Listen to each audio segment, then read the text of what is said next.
Halo teman-teman, perkenalkan nama saya Septiani Jatia Tahawu dengan NIM 2319040, Prodi Pendidikan Biologi.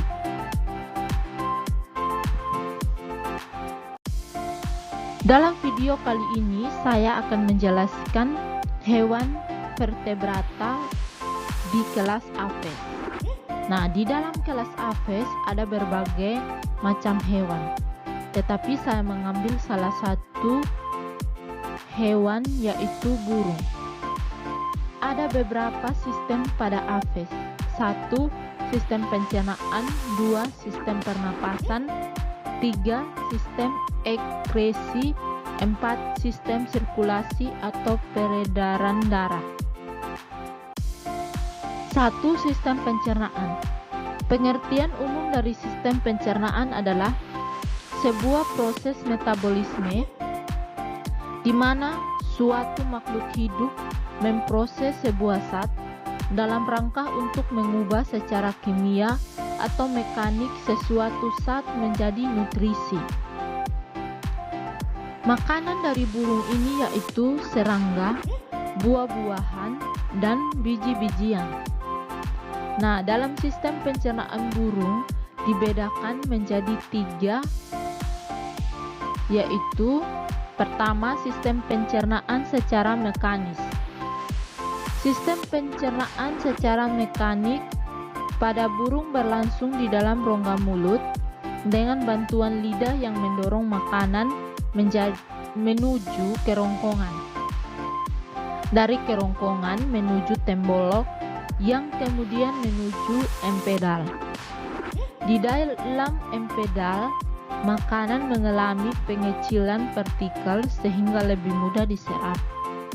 Kedua, sistem pencernaan secara enzimatis. Sistem pencernaan secara enzimatis pada burung terjadi di dalam mulut dengan bantuan enzim pitialin, di dalam lambung dengan bantuan asam klorida atau HCl, di dalam usus dengan bantuan enzim yang dihasilkan oleh pankreas.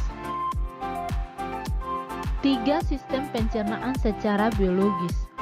Sistem pencernaan secara biologis pada burung dilakukan dengan bantuan bakteri sehingga disebut pencernaan mikrobiologi. Proses pencernaan mikrobiologi terjadi di dalam usus besar. Pada burung memiliki saluran pencernaan yaitu 1. Mulut atau paru, 2. Tembolok, 3. Lambung, 4. Empedal atau lambung pengunyah, 5. Usus halus, 6. Usus besar, 7. Kloaka. 1. Paru.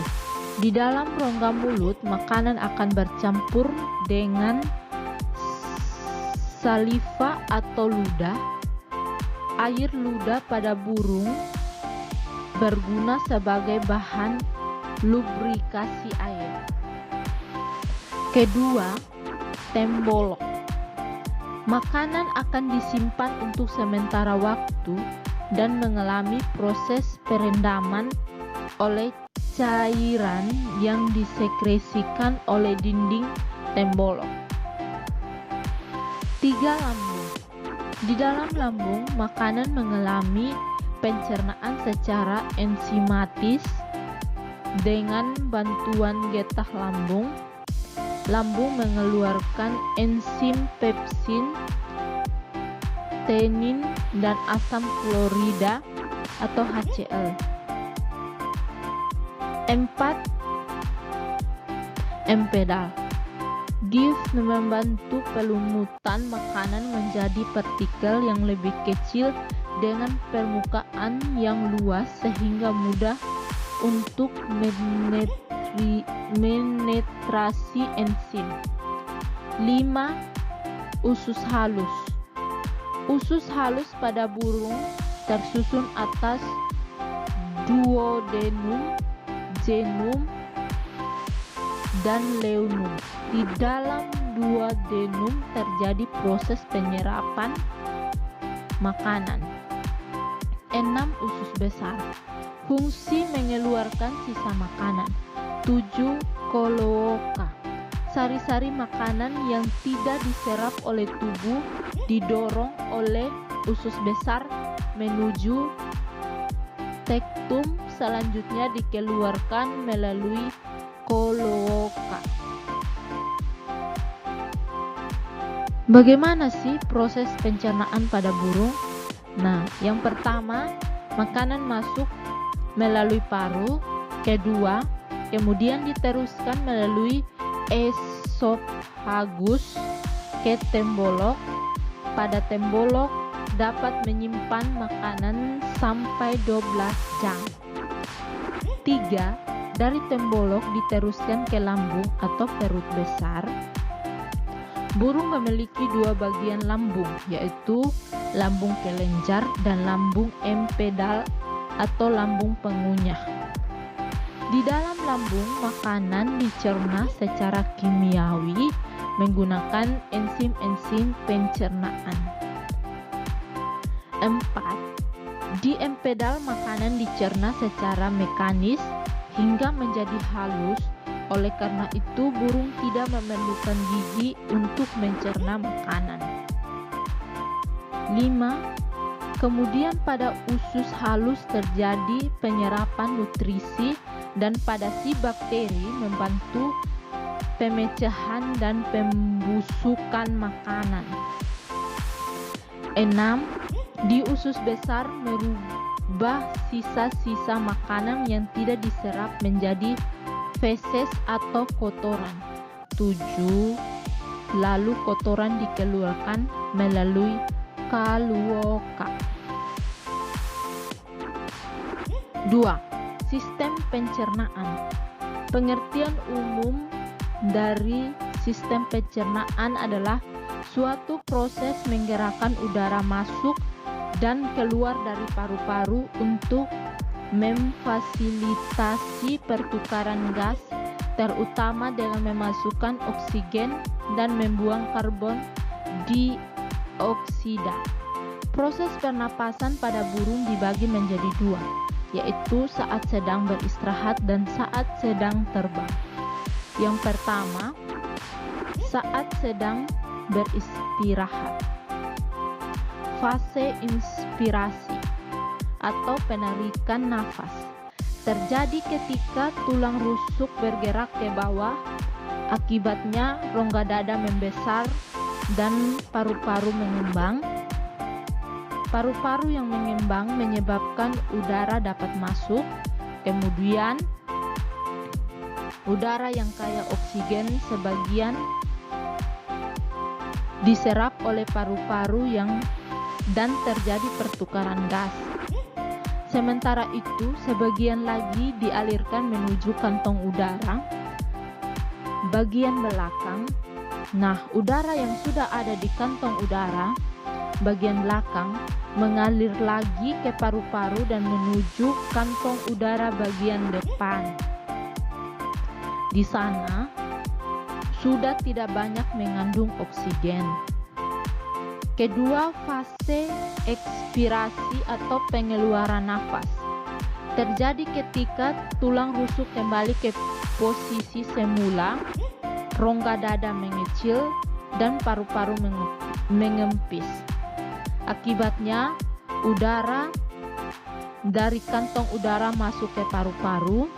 Di sana juga berlangsung proses pertukaran gas O2 dengan CO2 secara difusi. Udara yang mengandung CO2 akan dikeluarkan melalui paru-paru menuju trakea dan terakhir melewati hidung. Saat sedang terbang. Fase inspirasi.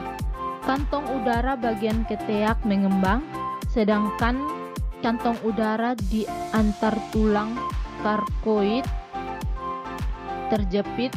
Udara luar kemudian masuk ke kantong udara di ketiak dan mengalir masuk ke udara di perut. Sebagian kecil udara akan dialirkan ke paru-paru dan kantong udara yang lainnya. Selanjutnya, kantong-kantong udara tersebut kemudian mengempis dan udara akan masuk ke paru-paru untuk proses difusi. Fase ekspirasi. Kantong udara bagian ketiak terjepit, sedangkan kantong udara di antar tulang korakoid mengembang. Oleh karena kantong udara di ketiak terjepit, maka udara yang sebelumnya ada di sana mengalir ke paru-paru. Di sana terjadi proses pertukaran gas. Nah, udara dari paru-paru kemudian mengisi kantong udara bagian dada, sehingga kantong udara di dada mengembang. Selanjutnya udara kotor dialirkan keluar melalui bronkus, trakea, lalu ke hidung.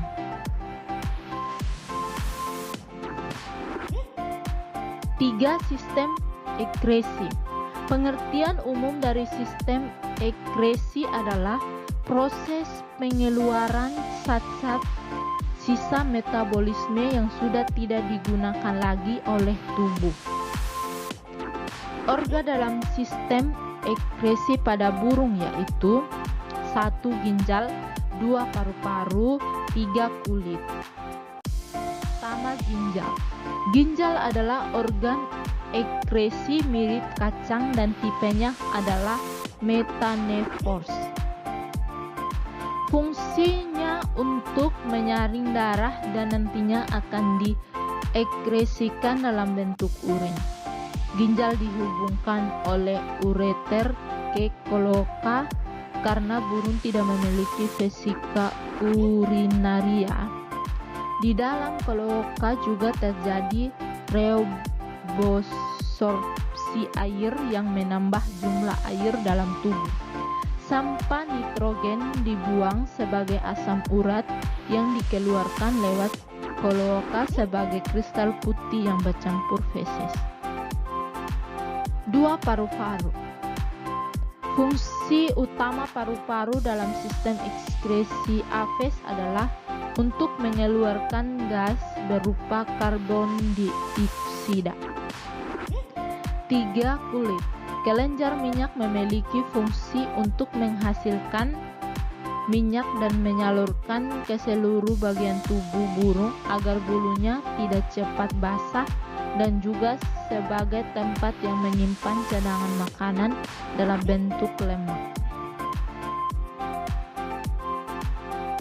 4. Sistem peredaran darah atau sirkulasi. Pengertian umum dari sistem sirkulasi adalah suatu sistem yang memfasilitasi pertukaran zat-zat yang dibutuhkan tubuh dan zat-zat metabolisme.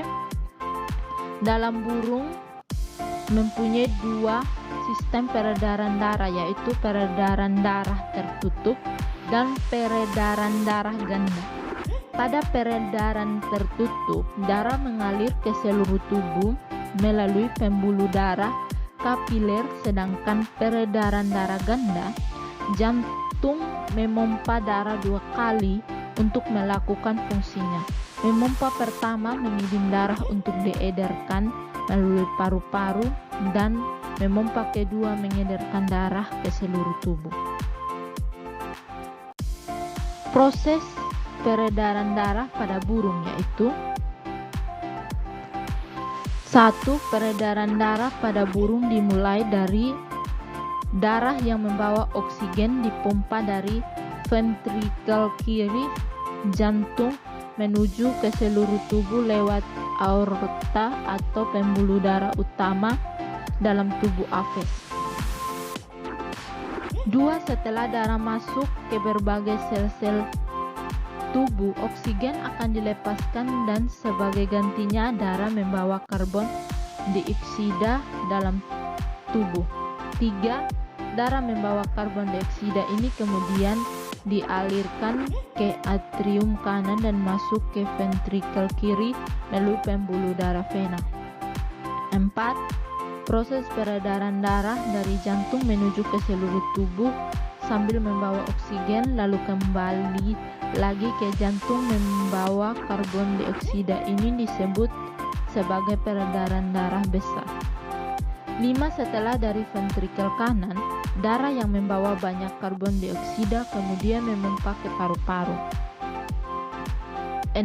Saat burung menghirup nafas dan mengambil oksigen yang masuk ke paru-paru, maka disinilah terjadi proses pertukaran karbon dioksida dengan oksigen terjadi. 7. Darah yang membawa karbon dioksida akan mengalami pertukaran oksigen saat berada di paru-paru setelah dipompa.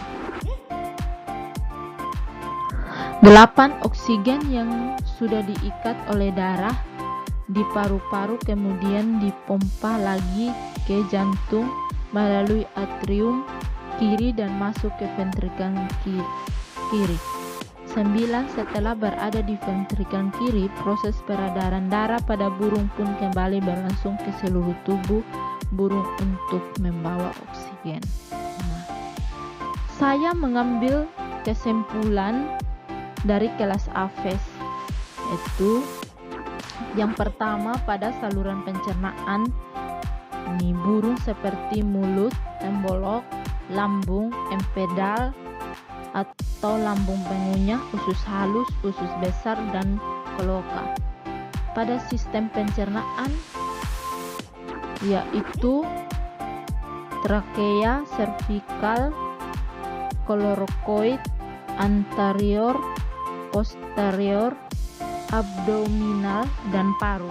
Selanjutnya sistem ekskresi yaitu ada ginjal, paru-paru, dan kulit. Yang terakhir sistem peredaran darah dilakukan secara ganda dan tertutup. Nah, maksud dari peredaran darah ganda dan tertutup itu ialah dalam satu kali proses mengalir dalam tubuh, darah di tubuh burung akan melewati jantung sebanyak 2 kali. Sekian dan terima kasih video dari saya. Semoga bermanfaat bagi teman-teman.